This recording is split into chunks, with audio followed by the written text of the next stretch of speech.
৪ অগস্টের পর সারা দেশের ৪০টি মাজারে ৪৪টি হামলার ঘটনা ঘটেছে। সব ঘটনাতেই নেওয়া হয়েছে আইনি ব্যবস্থা। পুলিশের প্রতিবেদনে এসব তথ্য উঠে এসেছে বলে জানিয়েছে প্রধান উপদেষ্টার প্রেস উইং। সবচেয়ে বেশি ঘটনা ঘটেছে ঢাকা বিভাগে।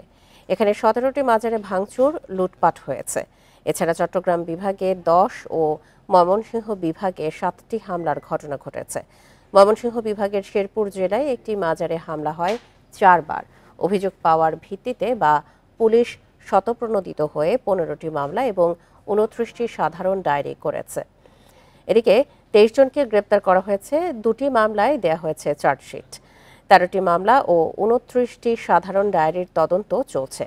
প্রেস উইংয়ে বিবৃতিতে জানানো হয়, যে কোনো হামলার বিষয়ে অন্তর্বর্তী সরকারের জিরো টলারেন্স নীতি রয়েছে।